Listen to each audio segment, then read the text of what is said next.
about right on the count. I'm so sad.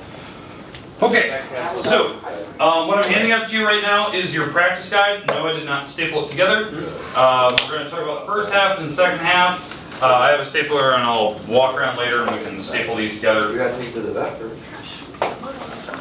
So So, this one out. this, we basically do your practice test in class together.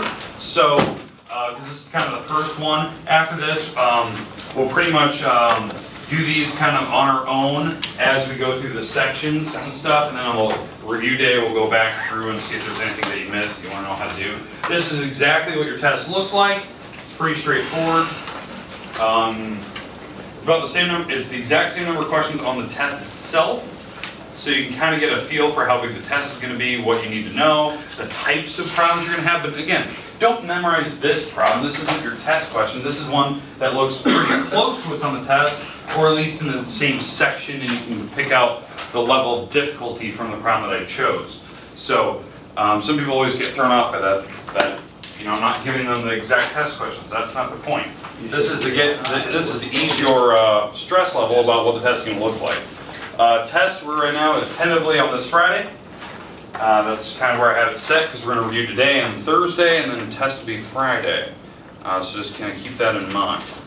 Okay? All right. So it should be the exact same number of questions and the same layout, same instructions. All the instructions are exactly from your book, so it's nothing like I'm making up stuff and I'm not making up random new problems. These are problems directly out of your book that you've definitely seen before. Yeah, so just kind of be prepared. Today what we're going to do is we're going to start with the first half. So if you kind of look at how many questions there are, you know, there's what, roughly 19 questions. Make sure you have a front and back, front, so it should be, you know, front, back, front on all those. If you're missing out front, back, or front, just let me know. So, all right, we're going to go through the first half today. So the goal today is to get through about 9, maybe 10 of them, something like that. And then Thursday, same exact idea. And then after we're done, you have time to kind of work. You can work on this. You can work on your assignment, your page 65. That stuff is on there. You can see page 65 stuff is like the very last couple questions where you have to, you know, factor things apart. So, all right, let me throw this with the board and we'll get started here. So it's a pretty straightforward little day for you. I'm going to leave the lights on here. Hopefully no one has a problem with that. All right. So it's over sections P1 to P5. If you look at the book, there's, I think, 2 sections after P5, but I don't usually cover them in the first chapter. We normally don't. The reason why is that stuff comes later, and we just kind of fill it in when we need it. It's like it's doing irrational expressions where there's fractions and stuff. Okay.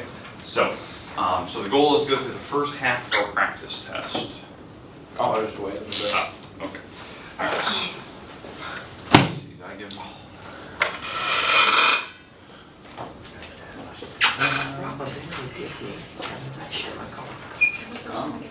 Go back around. Go back there.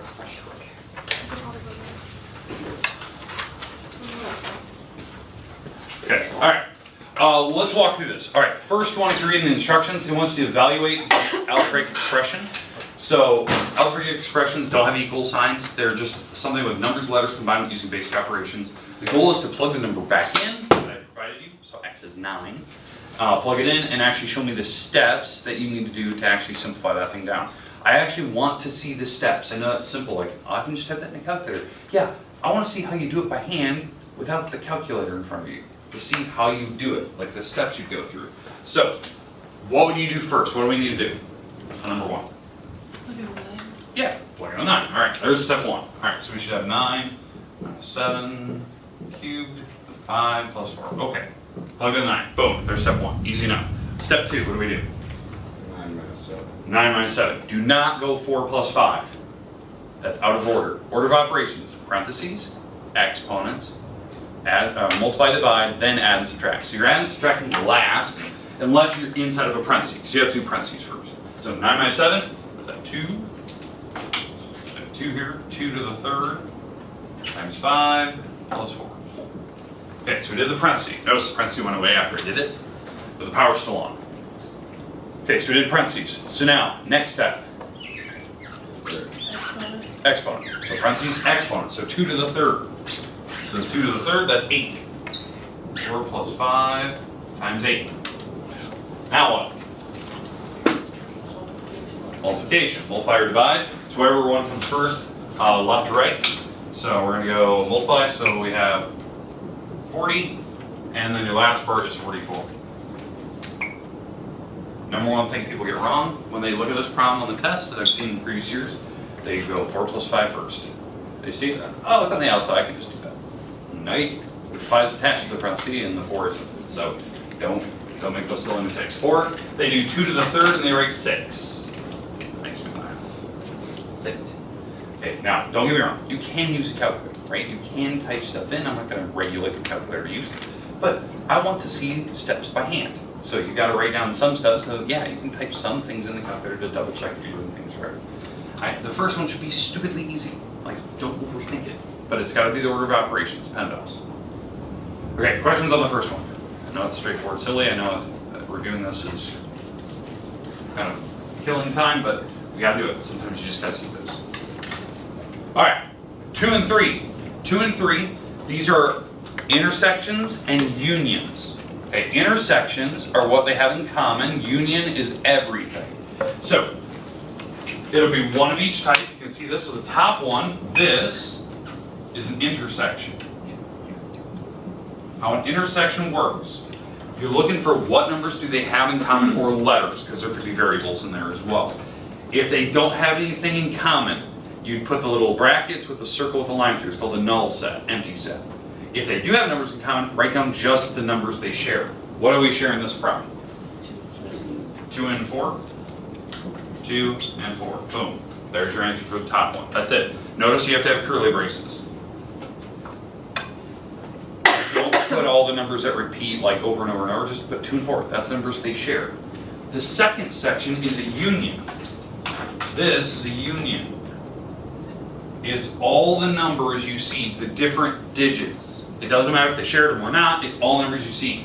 You have to put them least to greatest. So what are all the different numbers we have? 1, 2, 3, 4, 5, 6, 7, 9, or 9, 8, 9. 8, 10. 8, 10. Yeah, All of them? I put all of them except for 9. I'm trying to see, usually there's one in there that I'm trying to catch people on. 3, 4, 5, 6, 7, 8, and then 10. Okay. Yes, there will be one that'll probably try to trick you because the 9 isn't missing. The 9 is missing, and if you put it in there, you can count around. Usually how it works for scoring on that is usually like every 2 numbers is a point. So, and you gotta put them in order. I'm checking to see you have all the numbers accounted for. Okay, do we understand the difference between an intersection and a union? Question. The N versus the little U thing. All right, again, first 3 questions on this test should be simple, like easy points. You should be just gathering points. Number 3 is worth a lot of points. 1, 2, 3, 4, almost 4 or 5 points. Just that one, that's a simple problem. You got a bunch of points from it. So, okay, questions at all about top 3? Perfect, let's move on. Okay, next ones. Okay, now we got to simplify expressions. So now we're getting into that part where you're going to have to do a little bit of math again. Okay, where the powers and items start having variables and they start getting bigger and all that good stuff. So we got to make sure that we have everything accounted for. Okay. All right.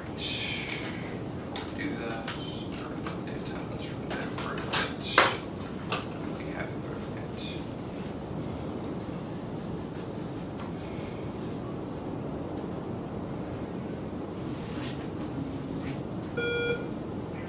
May I have your attention, please? There is a green Dodge pickup in the west parking lot. You have your lights on. Again, a green Dodge pickup. You have in the west parking lot. You have your lights on. Who? So that's rough.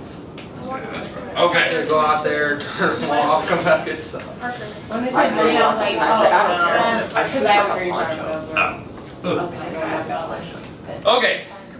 No, it's battery. Okay. Let's lift it back. Hey, what do we need to do on number 4? What's the first step? Distribute. Okay. We distribute over the top. this 4 goes to both parts in here. That's 8y minus 24. Second part, we distribute this 3. If it's negative, the negative goes with it if you distribute it. So if it's like subtracting 3, you distribute the negative 3 with it. So this is 15y plus 30. Then you just combine like terms. You'd add the y's together, you'd add the numbers together, that's it. You're good to go. Don't solve. There's no equal sign. Years past, and we get down to this final answer, what is this? It's going to be 20, what is that? 23 y's and 6. I've had people, I don't know why, this is where they get to, and then suddenly this appears next to their answer, and they're subtracting 6 out and dividing by 23, and they're like, Ward, I'm getting a weird decimal. Yeah, you're doing it really wrong. That's not how you do that. Okay. Don't do that. did that a lot last year. If there's no equal sign, don't just randomly throw one in. Like you can't go that far. Like it's an expression. It even says expression in the problem, so you're not solving all the way up. Okay. Questions, comments about how to do it? Okay, it'll be something straightforward. It's testing whether you can do variables and parentheses and stuff. Again, I'm just pulling a problem from the page this thing's on, so if you're kind of looking at like what type of problems will be that, if that's what you're worried about, go in the book. It's those first couple sections. I think it's the second section. You're trying to figure out problems that are on that page. Because I basically picked 2 or 3 from each section that we did. Usually 3. All right, next one. Now we have exponents. The laws of exponents. So this is definitely the second section now. Second section, so P.2, laws of exponents. We have a 2 to the second to the third power. I don't care how you want to do this.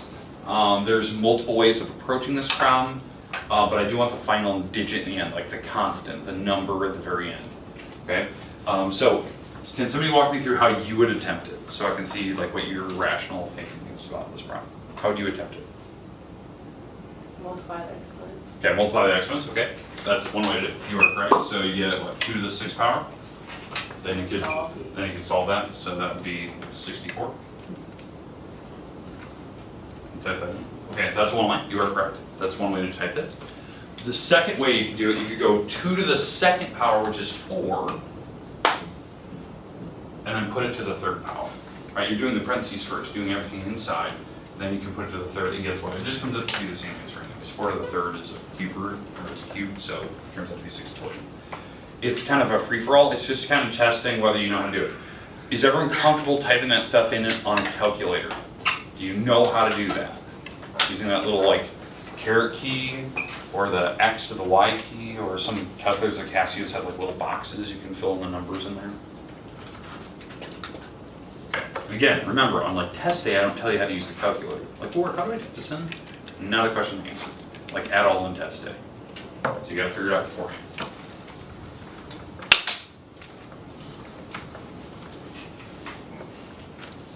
Okay, number 6. We're about halfway done today.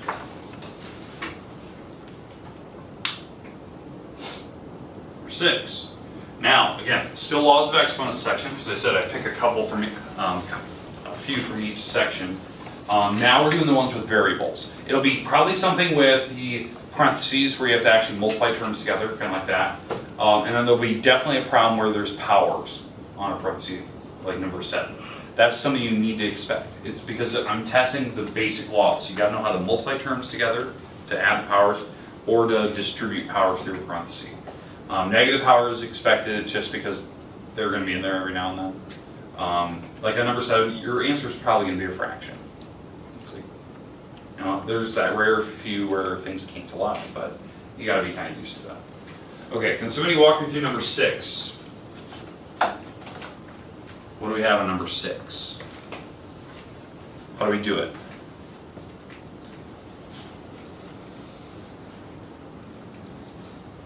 Multiply with negative 9. Yeah, negative 9 times negative 2, that's 18. That's really the only thing you can do. You can actually multiply the 9 times 2. Everything else is just the variables. Those get thrown in the back and you just combine them, because you don't actually multiply letters together, the variables. So you're just going to be putting all these x's in the back, and you can combine them later, and the y's in the back. You know, that's basically what I'm doing, just dumping them back there. And then they just combine to make bigger numbers of them. Okay, does that make sense? Like, you don't have to show that stuff, I'm just showing you like the rational thinking, what you're actually doing. You're gonna have, what, 9 x's, 5 y's, something like that. Remember, every variable has a power of 1, that's like the default degree on if it's not typed. Okay, 7. 7 is kind of a beast where there's lots of different approaches for 7. Like, people do this problem completely different than maybe I would. It doesn't mean that you're wrong. It's just you might start yours differently. Like, I know that there's a handful of people that like to simplify everything on the inside first. Makes everything smaller. They move things around, they cancel out 0 powers like they're gone. They divide the numbers to make the numbers smaller, which is fine, you can do that. And it does actually make the problem a lot easier to look at. Some people like to distribute power 3 first. That's one way that I do it, just because I don't like to move things around and then move it back later maybe if they're just negative powers. I can tell you right now, like, definitely simplifying the inside of this parenthesis makes this problem a lot easier, just because the numbers are a lot smaller when you actually have to distribute that power 3 through. So if you're gonna be moving things around and simplifying, like if I looked at this problem and I want to simplify first, like the seed of the 0 is gone. Like they just turn into 1s. So that's anything to the 0 is a 1. So that way that's gone. I would move this b to the 3rd up. It will join the b to the 2nd, and it will become a positive power. And you can combine the b's on the top. The a's, I would probably simplify those. I'd get rid of 4 off the top, get rid of 4 off the bottom, and make that 6. I'm subtracting them. And then for the 15 and the 5, I would divide them both by 5. So there's actually a 1 on the bottom, there's a 3 on the top, and it's actually a -3, but maybe something's still there. I would actually do that first just because of the level of numbers that I have here. So -3's on the top, there's what, 5 b's on the top, there's a 1, 6 a's on the bottom, that's pretty much about it. And then we got to distribute power 3. And that's just like what we did earlier, multiplying the powers. The 3, notice the -3, it's going to stay there. It's not going to move. It's a negative number, it's not a negative power. So you're going to leave the -3 where it sits. So you're going to distribute power 3 on. This answer in the very end will be negative because it's power 3. Odd powers keep the negative signs. Okay, questions on how to do 7. I'm going to leave that one for you to finish. I think I got through the first couple steps for you, so that should be pretty straightforward. Okay, let's move on. Let's do 8 and 9. We'll probably stop there today. We can do the other ones on Thursday. Yeah, I'll save radicals for Thursday. Okay. Scientific notation. This is one where I want you to either write the number out, like in, and because again, 8 and 9 could change directions. This one I want you to write out the actual decimal notation, like the actual numerical form. On the test, it could easily be where I give you a number and I want it back to scientific notation. Does that make sense? Like the type of problem I could put here? So it could be either or. Now I'm only going one direction on this problem, so so I'm going to take this, write it into an actual number. If it has a negative power, that means on your first number, that's the 7. If it's a negative power, the decimal is going this way, 5 spots. And that's where the decimal is going to sit. It's going back 5. 1, 2, 3, 4, 5. Now you can put a 0 up front, but then you fill in all these gaps with zeros. That's just how it works. It doesn't mean that the number is negative. It just, you move your decimal. If it's a positive power, like on this one, so this is a negative 7.16, you're going to move the, since this is a positive power, you're going to move the decimal back 6 spots this way. So yeah, the decimal's back here. Okay, because positive powers move it to the right, negative powers move it to the left. That's just, what I always think of is like, if you see a negative power, it's usually the number is like smaller than $1 if it's a negative power. If it's bigger than if it's bigger than $1, then the number is usually positive. Okay, questions, comments about your practice guide. Now we only did the first half today. Thursday, we'll do second half. Second half usually takes a little bit longer. The problems get a little more intense. We have to do a lot of radical stuff. Some fine radicals, some fine fractions, give you shortcuts for those. Factoring, that's usually the easy part, okay? You have the rest of the time today, which is about 15, 20 minutes, something like that. You can work on this. You can kind of work on the problems. I would say like you're working on, try to get through at least the first half, which we did most of it already. If you want, you can keep going, but you do have homework. You have your page 65. I would almost recommend that you work on 65 first, because on Thursday, we're gonna go through the practice and we'll keep going. Make sense? Test is Friday. Now for this test, you gotta make sure that you're able to do it in one sitting. So make sure that you're kind of mentally prepared when you walk in and you're getting it done before you walk out.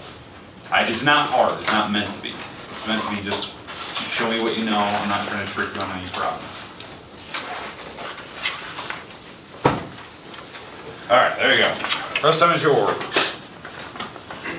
I'm totally got it.